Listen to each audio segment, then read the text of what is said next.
Assalamualaikum Ustaz. Waalaikumsalam warahmatullahi wabarakatuh. Gimana caranya agar hidup kita tenang? Ya, tenangkan. Gimana caranya agar hidup kita tenang? Tenangkan. Anda kenapa sampai nggak tenang?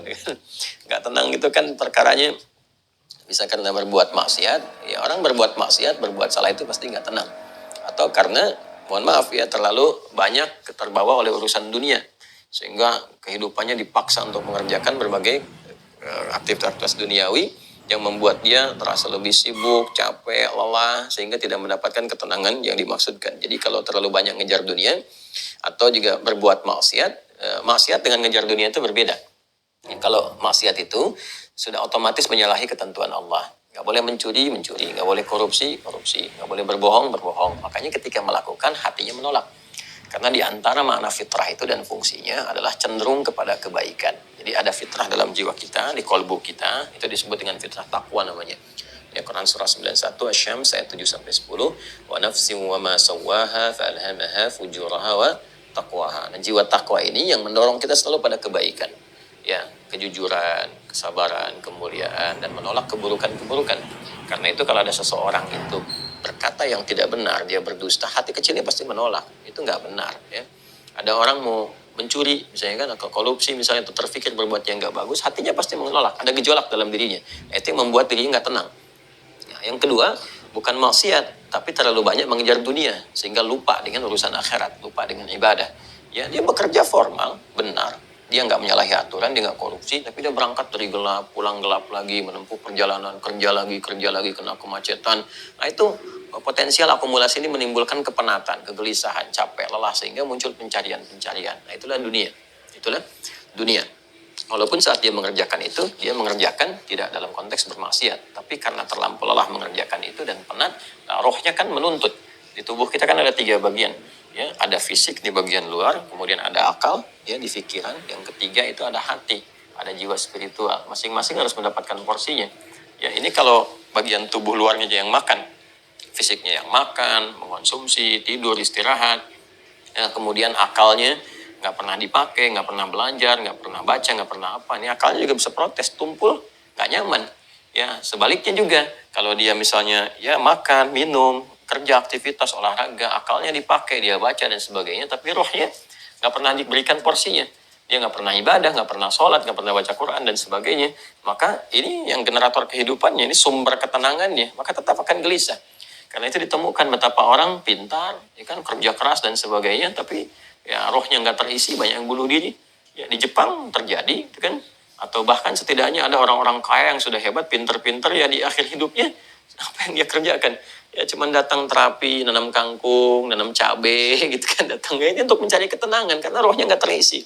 Maka Islam, alhamdulillah, ya agama yang sangat komplit, memberikan pencerahan sekaligus arahan dan pedoman dalam berkehidupan. Fisiknya dituntun, pikirannya juga dimotivasi untuk terus ditingkatkan, pintar sampai ke level yang tertinggi, dan rohnya diberikan porsinya untuk menunaikan ibadah sehingga mendapatkan asupan-asupan menu bagi rohnya. Makanya di kita kan ada sholat, ada puasa, gitu kan. Nah, kemudian ada baca Quran, itu untuk kebutuhan rohiyah kita, untuk memberikan ketenangan. Lalu fisik dipandu, bagaimana cara makan, bagaimana cara beraktivitas, dari mulai bangun tidur sampai tidur lagi kan diatur. Ya, lalu pikiran turun ayat-ayat untuk menjadikan pikiran itu terlatih kuat, kan, bahkan sampai ke level yang tinggi, jenius dan sebagainya. Turun ayat tentang Iqra, banyak baca, turun ayat tentang tadabbur, afala yang turun ilal ibili kaifa khuliqat afala yatadabbaruna al-Qur'an, turun ayat tentang riset, inna fi khalqis samawati wal ardi wa ikhtilafil laili wan nahari la ayatil ulil albab, kan, dan seterusnya. Itu supaya semua terstimulus. Nah, jadi kalau ingin tenang, bagaimana cara hidupnya tenang? Seimbangkan 3 bagian tadi. Jadi pikiran kita dilatih supaya kuat, ya, supaya tajam dalam berpikir dan mengarahkan bagian tubuh kita untuk bertindak secara benar. Tubuh ini dilatih ya dengan berolahraga, makan yang benar. Ayat-ayatnya banyak sekali. Ya ayyuhan nasu kulu mimma fil ardi halalan thayyibah. Hai orang-orang, hai manusia semuanya, hai orang-orang, hai manusia, silahkan engkau makan sesuai dengan porsi kebutuhan dari yang halal, sumber yang halal, cari yang menyehatkan. Itu di Al-Baqarah 168. Nah, kalau sudah sehat, tubuhnya sehat, dipakai aktivitas, olahraga. Kan banyak hadis-hadis tentang olahraga itu. Alimu auladakum bisibahati warnimaya, ketika Nabi ajarkan anak-anakmu olahraga berenang, atau dengan melentar, atau dengan memanah, atau dengan berkuda. Itu contoh-contoh yang real di era Nabi, yang kiranya bisa menyehatkan. Atau kita riset misalnya olahraga apa yang kira-kira menyehatkan, ya, yang senafas dengan tadi jenisnya. Jenisnya bisa berbeda setiap zamannya. Zaman Nabi nggak ditemukan misalnya olahraga futsal, basket, misalkan bola, apalagi jenis-jenis yang sekarang ada banyak atletik dan sebagainya. Tapi kan kita bisa meriset. Oh, ini renang ini apa saja nih manfaat-manfaatnya? Apa nanti olahraga sejenis yang kira-kira yang sama yang bisa dipraktekkan kekinian, atau olahraga yang berbeda tapi manfaatnya sama, melatih otot ini, menyehatkan yang ini, silahkan walaupun jenisnya nggak sama di era Nabi.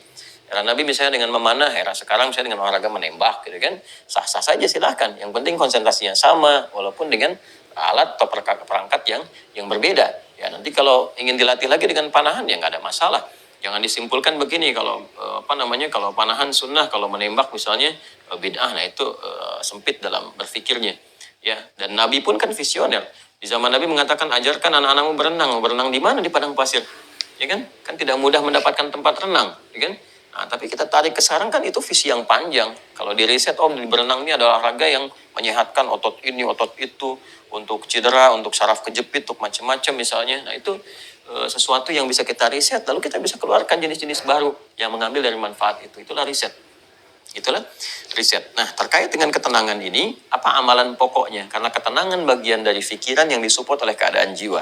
Nah, intinya di kolbu. Ketenangan itu intinya di kolbu. Jadi kalau kolbunya nggak tenang, hatinya nggak nyaman, hatinya nggak tenang, itu kebawa ke pikiran. Makanya orang-orang yang kena penyakit hati, sekalipun dia sehat tubuhnya, ya jenius otaknya, tapi kena penyakit hati.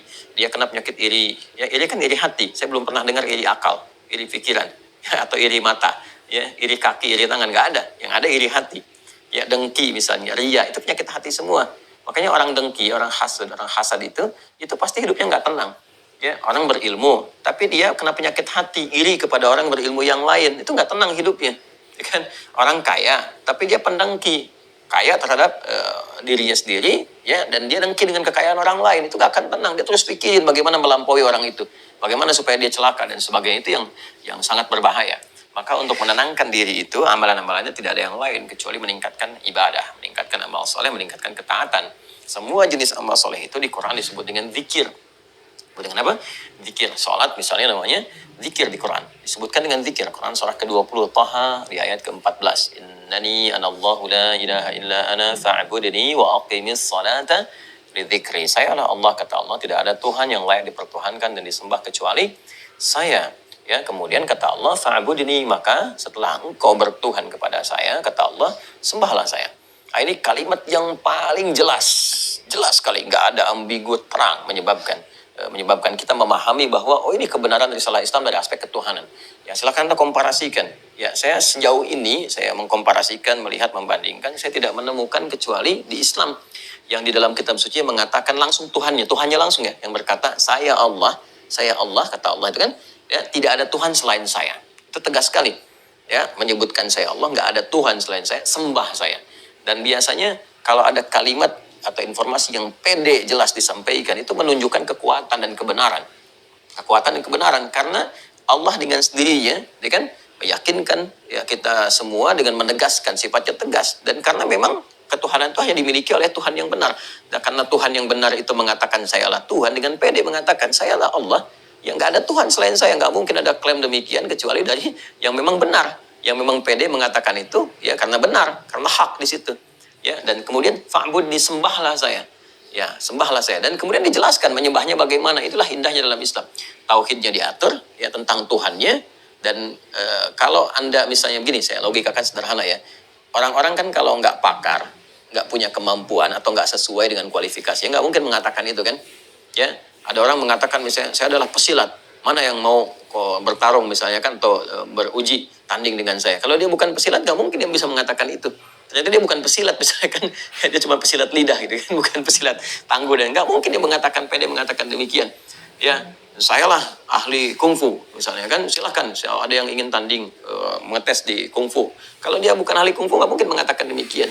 Nah, ini Allah mengatakan dengan jelas, sayalah Allah, nggak ada Tuhan selain saya, sembah saya. Nah, bisa nggak ditemukan misalnya dimanapun tuh, termasuk di kitab-kitab yang disucikan, temukan ada nggak Tuhan yang mengatakan sayalah Tuhan, ya kan? Sebut namanya, sembah saya. Kalimat itu temukan. Ya, di Quran jelas. Kemudian fa'budni, sembah saya, wa aqimis shalah, dan tunaikan salat. Cara menyembah saya itu dengan menunaikan salat. Dan diatur. Ini indahnya dalam Islam tuh. Kemudian ditegaskan, saya Allah, saya Tuhan. Kemudian nggak ada Tuhan selain saya, kata Allah. Kemudian sembah saya. Cara menyembahnya pun diatur, namanya salat. Cara mengerjakannya begini. Ya, lalu ditunjuk, diutuslah Nabi Muhammad SAW untuk mengajarkan dari awal sampai akhir, dari gerakan sampai bacaan, dari mulai hukumnya diajarkan, ya, dari cara menghadap ke arah mana, kemudian bagaimana caranya, ya, dari mulai berwudunya bahkan sampai dengan selesainya. Ya, ini menunjukkan bahwa risalah agama ini benar. Gak mungkin kan diada-adakan demikian. Gimana cara bisa merekayasa seperti itu terjadi? Gak mungkin. Ya, ini dari awal sampai akhir, dan gak ada kreativitas di situ. Gak ada kreativitas, dan semua sama.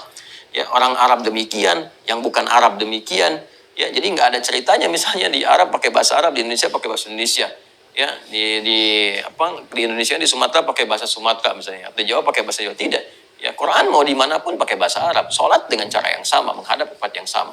Tapi terkait dengan pertanyaan ini, teruskan ayatnya. Wa aqimis sholata lidzikri. Tunaikan sholat kepadaku, ya kan, sebagai zikir. Jadi sholat itu disebut dengan zikir. Berdoa juga zikir. Ya, doa juga zikir. Quran surah ke-7 ayat 205. Wadhkur rabbaka fi nafsika tadarruan wa khifatan wa dunal jahri minal qaul, dan berzikirlah, berdoalah maksudnya. Zikir ini doa. Ya, berdoalah, mohon dengan sepenuh jiwamu, dengan ketenangan, gitu kan, mintakan kepada Allah dengan penuh ketenangan. Dan mohon dengan kekhusyuan, mohon dengan penuh harap supaya dikabulkan. Nah, silakan cek, bukankah saat berdoa itu ada ketenangan? Anda punya masalah, alih-alih Anda curhat di media sosial, gitu kan? Nah, kemudian Anda arahkan untuk berdoa dengan cara yang benar. Anda ke kiblat, wudu, minta dengan khusyuk. Bukankah saat berdoa tenang? Ya kan? Bukankah saat sholat itu Anda lebih tenang? Ya kan? Bukankah saat Anda baca Quran lebih tenang? Nah, baca Quran itu disebut dengan zikir, karena Qurannya disebut zikir. Quran surah ke-15 ayat 9. Inna nahnu nazzalna dzikra wa inna lahu lahafidhun. Kami telah turunkan Al-Quran sebagai zikir. Nah, Anda itu kalau baca Quran kan lebih tenang. Apalagi kadang terjadi begini, sedang punya masalah, terus kita buka mushaf random, acak, tuh dibuka begini, tiba-tiba ayatnya sesuai dengan masalah kita. Gitu. Nah, baru baca aja udah tenang keadaan jiwanya. Ya, udah menyebut nama Allah baru bismillahirrahmanirrahim, sudah tenang. Ya, Quran surah ke-8 ayat kedua. Innamal mu'minuna alladhina idza dzukirallahu wajilat qulubuhum wa idza tuliyat 'alaihim ayatuhu zadatuhum imanan wa 'ala rabbihim yatawakkalun. Jadi orang beriman itu kalau disebutkan nama Allah ada getaran konfirmasi di jiwanya, dan kalau dibacakan kepada ayat-ayat Allah bertambah keimanan. Iman itu kan sumber ketenangan. Ya, makanya iman itu berasal dari kata al-aman. Ulaika lahumul amnu, kan? Ya, alladzina amanu wa lam yalbisu imanahum bidzulmin, ya ulaika lahumul amnu, orang-orang yang beriman itu kata Al-Qur'an, dan kalau imannya benar, maka akan mendapatkan ketenangan dalam jiwanya. Nah, ini kalau dibacakan Quran ada ketenangan dalam diri kita. Kita dengar orang lain baca Quran aja udah tenang, apalagi kita baca sendiri, ya kan? Apalagi misalnya zikir, ya, zikir. Pasca salat kita berzikir, kan, amalannya disebut zikir, itu membuat kita tenang. Subhanallah, alhamdulillah, Allahumma antas salam, istighfar. Quran surah ke-4 An-Nisa ayat 103. Fa idza qadaytumus salata fadhkurullaha qiyaman wa qu'udan wa 'ala junubikum. Kalau Anda telah tuntas mengerjakan salat, maka berzikirlah. Ya, subhanallah, alhamdulillah, Allahu akbar, Allahumma antas salam. Ya, dari astagfirullah dulu awalnya, kan? Nah, itu membuat diri kita lebih tenang, lebih nyaman.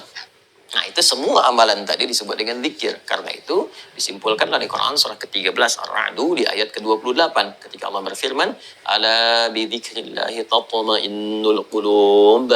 Yakinkan pada dirimu. Ala itu harfu taukid, bukan hanya ikhbar. Huruf untuk menginformasikan sekaligus menguatkan informasi yang disampaikan. Saya tegaskannya, kata Allah, yakinkan pada dirimu dengan meningkatkan zikir kepada Allah, maka akan cenderung berdampak tenang kepada jiwa. Nah, jadi kalau Anda ingin tenang, saya ingin tenang, kita ingin tenang, gampangnya tingkatkan zikir.